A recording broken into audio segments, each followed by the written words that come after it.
قابل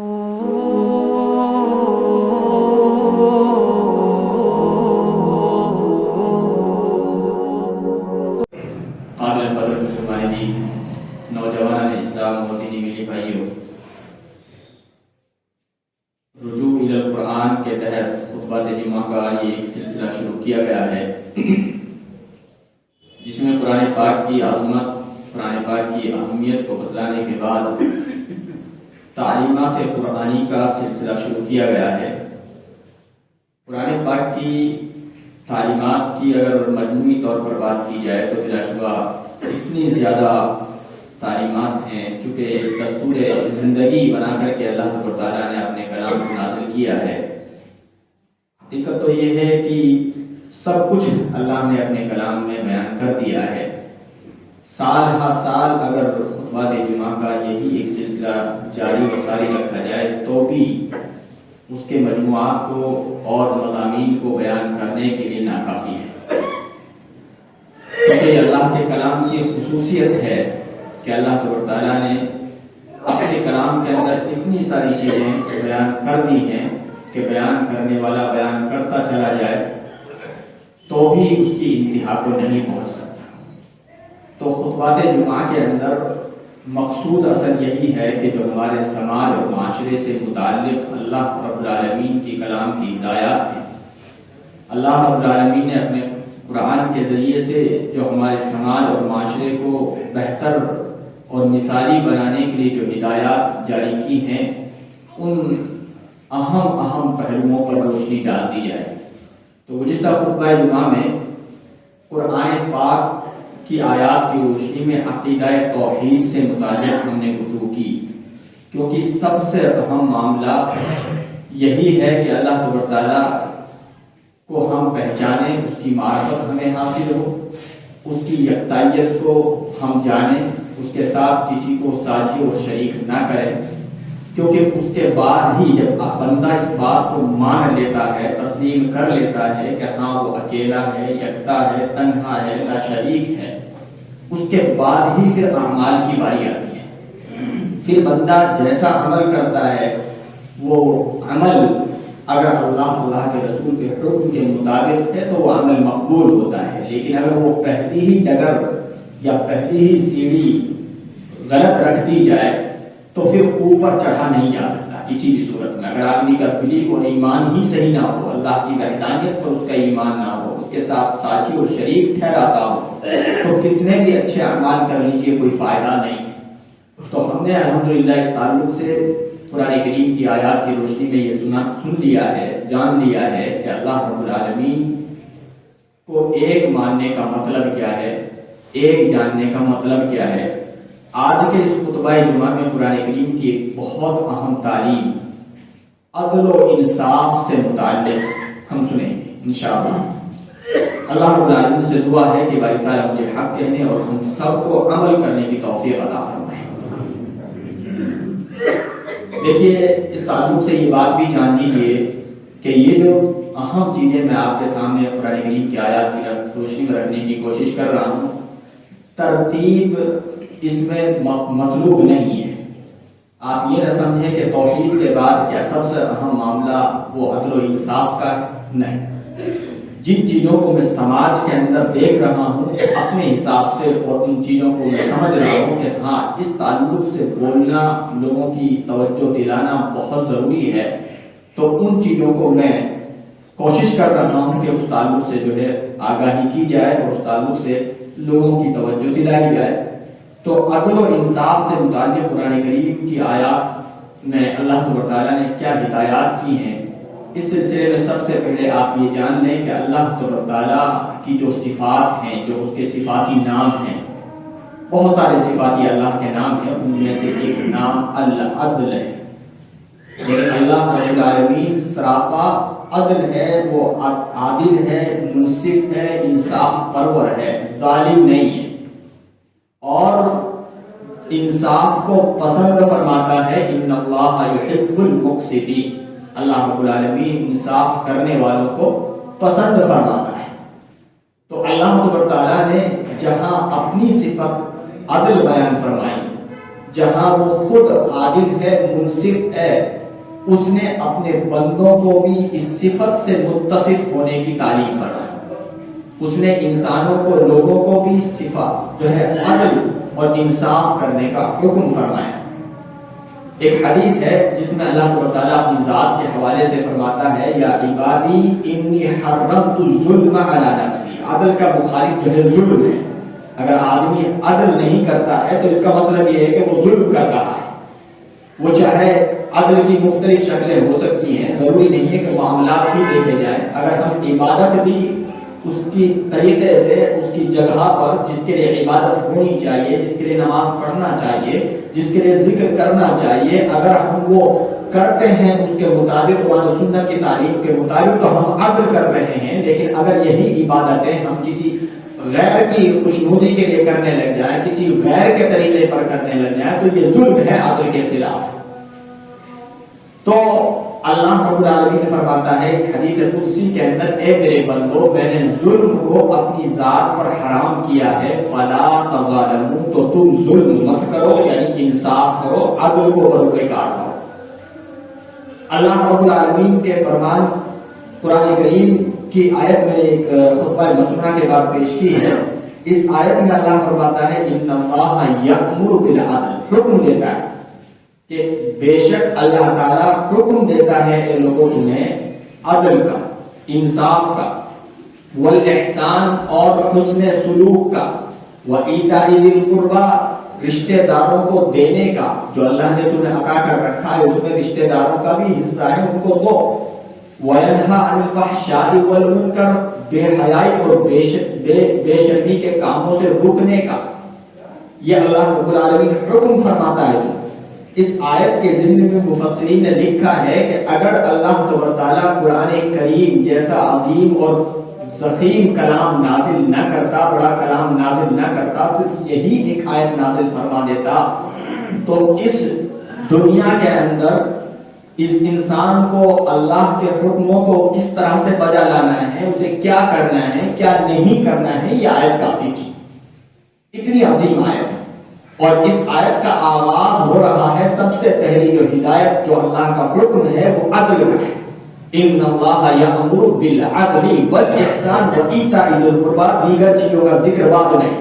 سب سے پہلے اللہ تعالیٰ نے حکم فرمایا کہ بے شک اللہ تعالیٰ تمہیں عدل و انصاف کا حکم کرتا ہے۔ اسی طرح سے اللہ تعالیٰ نے عمومی طور پر قیامت تک آنے والے سبھی لوگوں کو حکم فرمایا، وَإِذَا حَكَمْتُمْ بَيْنَ النَّاسِ أَن تَحْكُمُوا بِالْعَدْلِ، کہ لوگوں جب بھی تم لوگوں کے معاملات میں فیصلہ کرو، فریقین کا فیصلہ کرو، باہم تو الجھنے والے، تو جھگڑنے والے لوگوں کے معاملے میں فیصلہ کرو، وَإِذَا حَكَمْتُمْ بَيْنَ النَّاسِ أَن تَحْكُمُوا بِالْعَدْلِ، تو انصاف کے ساتھ فیصلہ، اس میں کسی طرح کی کوئی پکش پات نہیں ہونی چاہیے، لاگ لپیٹ نہیں ہونی چاہیے، بلکہ جو حقدار ہے اس کو اس کا حق دلاؤ، اور جو ظالم ہے، جو ظلم کرنے والا ہے، اس کو ظالم بتاؤ۔ وَإِذَا حَكَمْتُمْ بَيْنَ النَّاسِ أَن تَحْكُمُوا بِالْعَدْلِ إِنَّ اللَّهَ نِعِمَّا يَعِظُكُم بِهِ، اللہ تعالیٰ تمہیں سب سے بہترین نصیحت کرتا ہے۔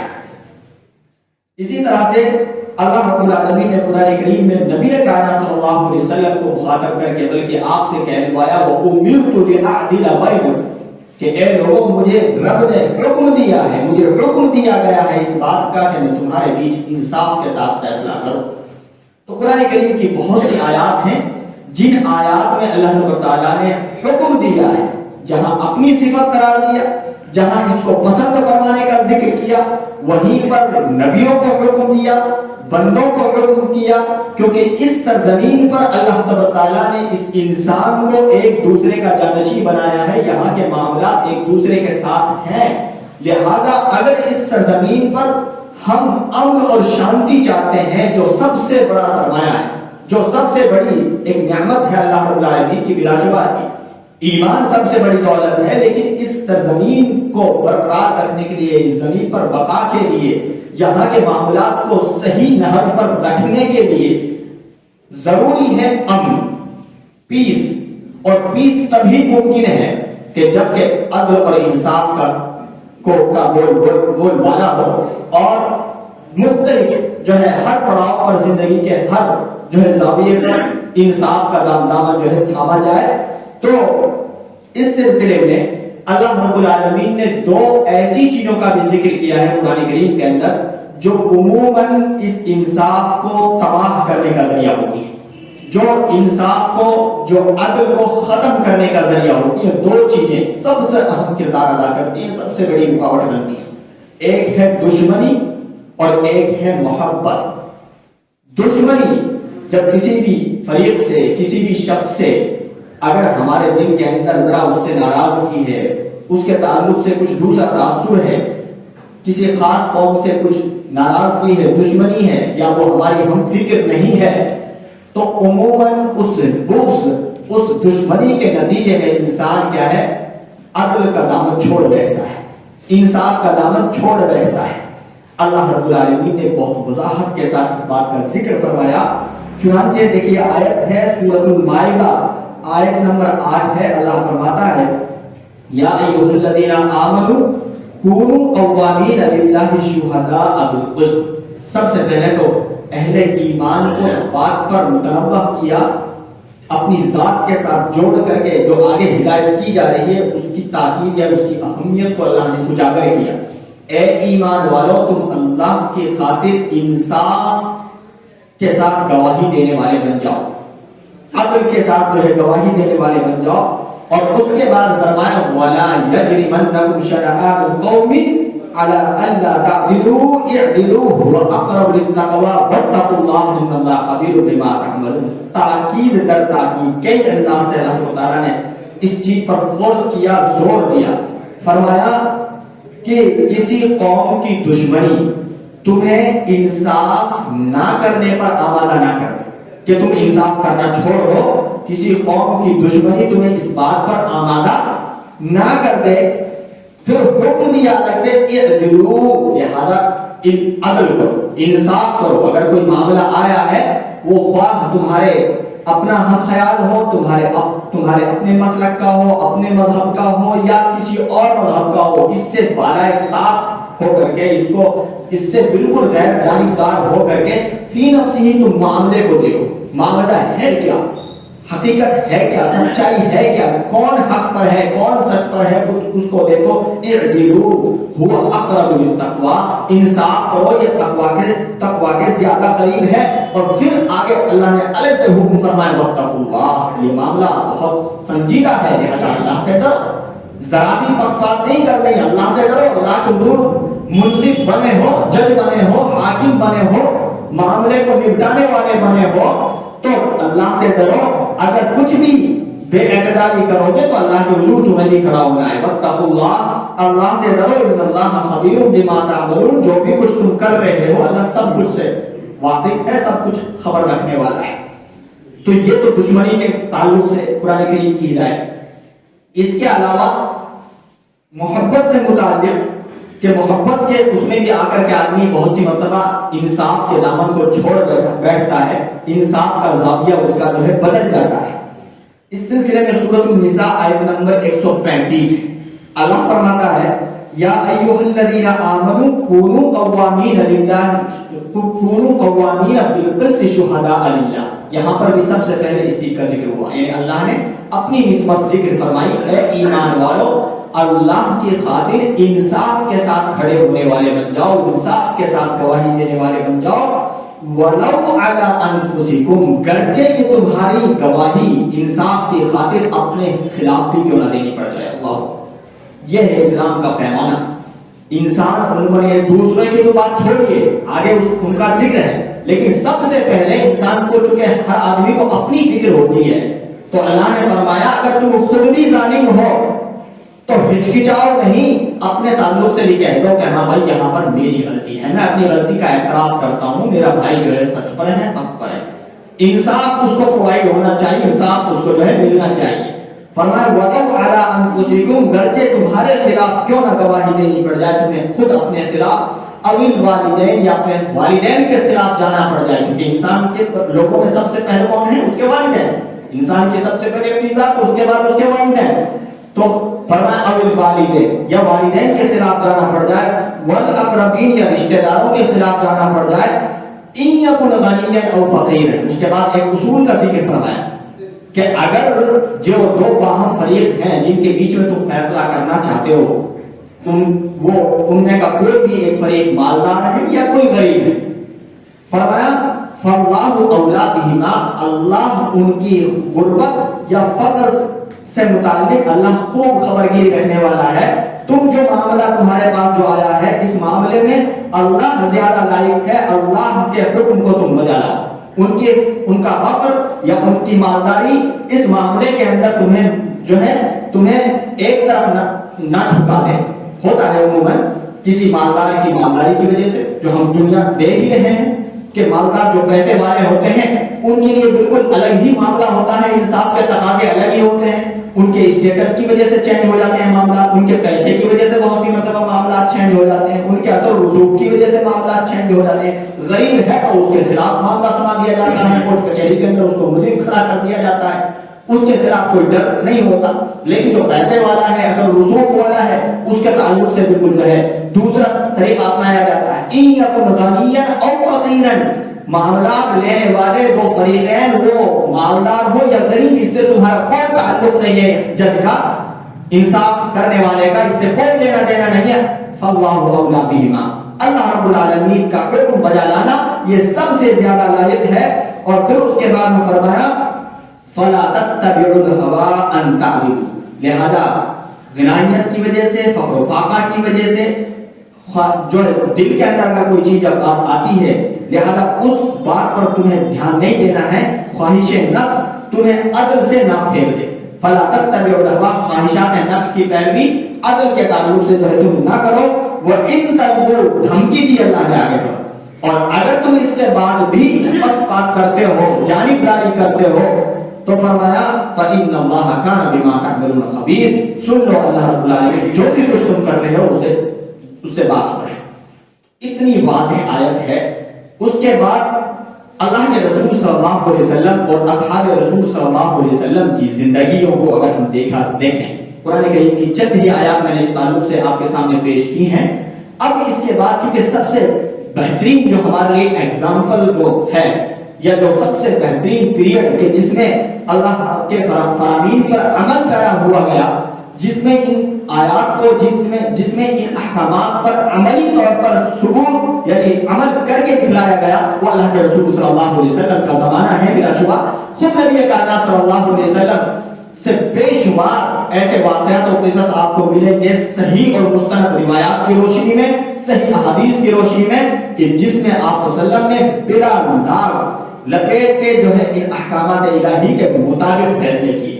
چنانچہ ایک مرتبہ کا ذکر ہے کہ سرداران قریش کے جو بڑے بڑے تھوڑے مکے کے جو بڑے بڑے سرداران تھے وہ آئے اور انہوں نے نبی کائنات صلی اللہ علیہ وسلم سے یہ درخواست کی.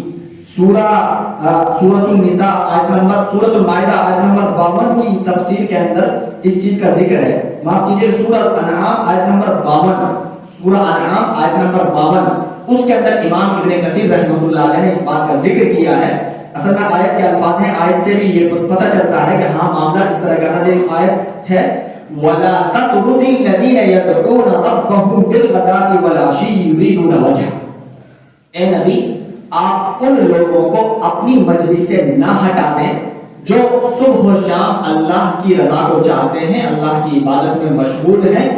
اگر آپ ایسا کرتے ہیں تو آپ ظالموں سے ہو جائیں گے. فَتَطْرُدَهُمْ فَتَكُونَ مِنَ الظَّالِمِينَ، اگر آپ نے ان کو ان کی غربت کی وجہ سے، اصل معاملہ یہ تھا کہ سرداران قریش آئے اور انہوں نے یہ مطالبہ کیا کہ ہمیشہ یہ غریب مسکین جو ہے ہمارے سماج کے پچھڑے ہوئے لوگ یہ آپ کو گھیرے رکھتے ہیں، ہم آپ سے بات کرنا چاہتے ہیں لیکن پہلی شرط یہ ہے کہ آپ ان کو پہلے سائڈ کرو. اللہ کے رسول صلی اللہ علیہ وسلم پر اللہ نے یہ جو ہے وحی نازل فرمائی کہ ان کی بس ان کے چونکہ اللہ کے رسول صلی اللہ علیہ وسلم کے تعلق سے آپ سبھی جانتے ہیں کہ ابھی نبی نہیں بنائے گئے تھے، لیکن آپ کا جو قد تھا، آپ کی جو اخلاق تھا، جو آپ کی جو امیج تھی وہ صادق اور امین کی حیثیت سے تھی. لوگ آپ کو صادق اور امین کہتے تھے، سب سے بڑا سچا، سب سے بڑا امانت دار اور دیانت دار شخص. تو سارے کے سارے لوگ جو ہے متفق ہو گئے کہ ہاں یہ جو فیصلہ کریں گے ہم اس پر راضی بن رہے ہیں. چنانچہ اللہ کے رسول صلی اللہ علیہ وسلم جو فیصلہ فرماتے ہیں ایک بڑی چادر منگواتے ہیں, اس چادر کے اندر اس پتھر کو رکھواتے ہیں حجر اسود کو, اور سارے ہی قبیلے کے جو سرداران ہیں, اہم لوگ ہیں, ان کو حکم کرتے ہیں کہ مختلف جو ہے گورنرز کو پکڑ کر کے حجر اسود کو جو ہے وہاں تک اس عمارت کے پاس جو ہے پہنچاؤ. چنانچہ جب وہاں تک پہنچا دی جاتی ہے تو خود اللہ کے رسول صلی اللہ علیہ وسلم اٹھاتے ہیں اور اس کو اس کی جگہ پر نصب کر دیتے ہیں. کسی بھی طرح کا کوئی معاملہ نہیں ہوتا, سب یہ معاملہ جو ہے ختم ہو جاتا ہے. تو یہ اللہ کے رسول صلی اللہ علیہ وسلم نے اتنا بہترین فیصلہ کہ کسی بھی طرح کا اس میں کسی کو کوئی جو ہے شکایت نہیں. اس کے علاوہ بہت مشہور واقعہ ہے کہ قبیلہ خزیمہ, قبیلہ بن مخزوم کی ایک عورت نے جو بڑے خاندان سے تعلق رکھتی تھی, مالدار خاندان سے تعلق رکھتی, اس خاتون نے جو ہے چوری کر لی. چوری کے نتیجے میں چونکہ اسلام کا حکم یہ تھا آپ نبی بنائے جا چکے ہیں, یہ نبی بنائے جانے کے بعد کا معاملہ ہے, تو قرآن کریم کے مطابق چونکہ چور کا ہاتھ کاٹنا برحق ہے, تو اس کے مطابق لوگ جو ہے پریشان ہو گئے.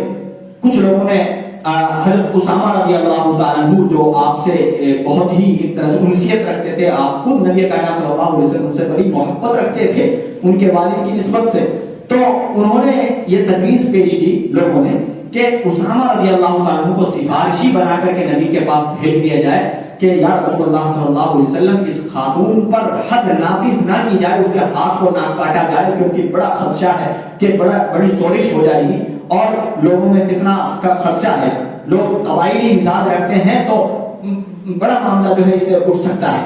اللہ کے رسول صلی اللہ علیہ وسلم کے پاس جب اسامہ رضی اللہ عنہ یہ سفارش لے کر کے آتے ہیں کہ یا رسول اللہ ان کو بخش دیا جائے, ان کو چھوڑ دیا جائے, اللہ کے رسول صلی اللہ علیہ وسلم غضبناک ہو جاتے ہیں, تیش میں جو ہے آپ کا چہرہ سرخ ہو جاتا ہے ہمارے غصے کے, اور فرماتے ہیں اس موقع سے کہ تم سے پہلے جو قومیں تھی وہ اسی وجہ سے تباہ و برباد ہو گئی کہ ان کے یہاں ڈبل اسٹینڈرڈ تھی.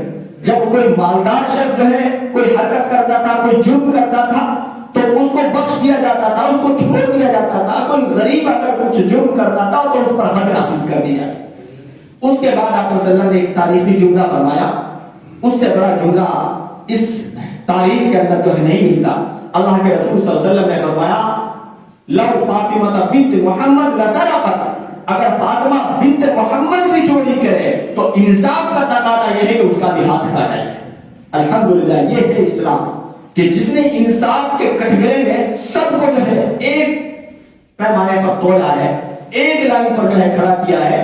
وہ وقت کا جو ہے بادشاہ ہو یا وقت کا سب سے بڑا اس کا مخالف جو ہے امیر ہو اور غریب ہو, سب جو ہے ایک ساتھ جو ہے ان کو مانا ہے انصاف کے پیمانے میں, قانون کے پیمانے میں سب کو جو ہے برابر جو ہے تسلیم کیا ہے. تو یہی چیز جو ہے ہم کو اور آپ کو مطلوب ہے.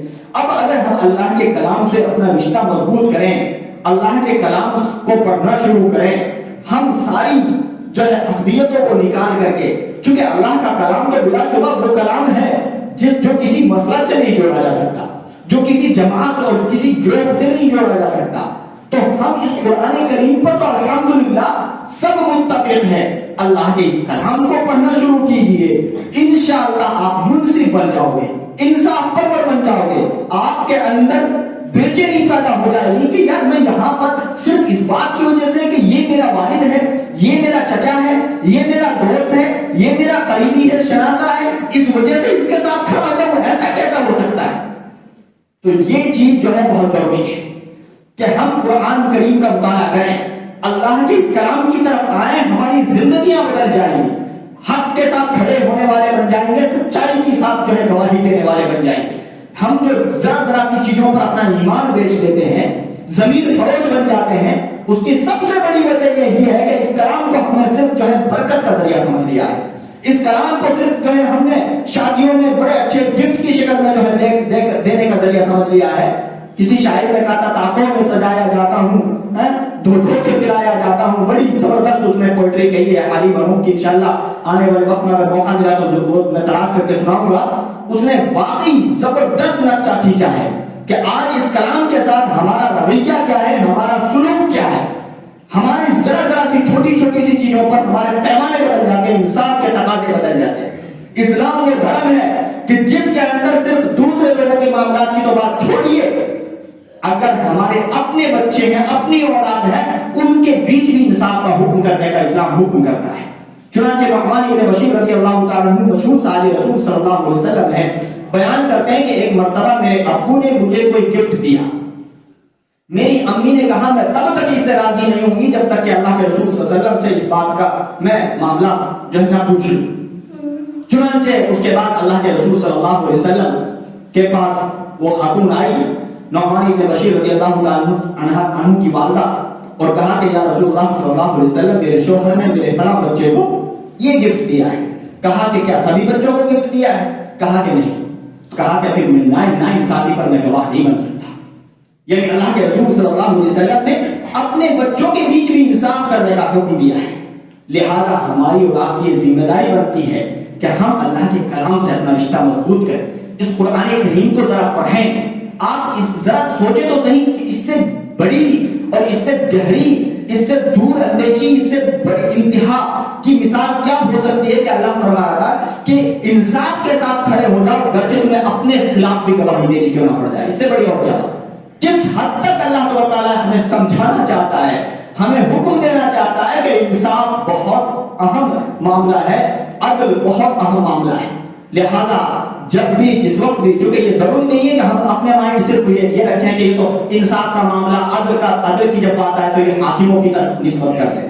ہر شخص کو ہمیں فیس کرنا ہے، ہر شخص کو ان چیزوں سے جو ہے سامنا کرنا ہے، جو ہے ٹھیک ہے وہ حاکم وہ جس حساب سے اس کی پہنچ ہے وہ اس حساب سے ذمہ دار ہے، لیکن ایک شخص جو گھر کا ذمہ دار ہے وہ اپنے گھر کے بچوں کے بیچ میں انصاف کا جو ہے ذمہ دار ہے۔ ایک شوہر اپنی بیوی کے ساتھ معاملات کیا کر رہا ہے اس میں بھی اس کی ذمہ داری بنتی ہے کہ وہ عدل و انصاف کا جو ہے ساتھ دے۔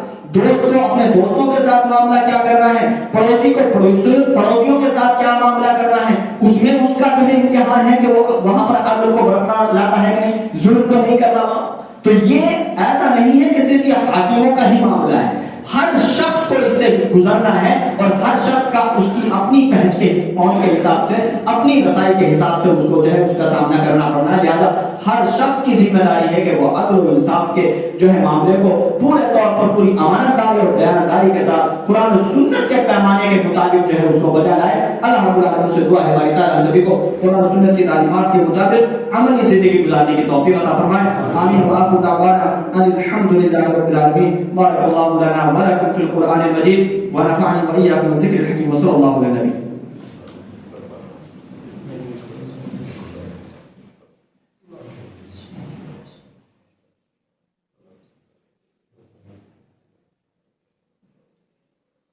الحمد لله نحمده ونستعينه ونستغفره ونؤمن به ونتوكل عليه ونعوذ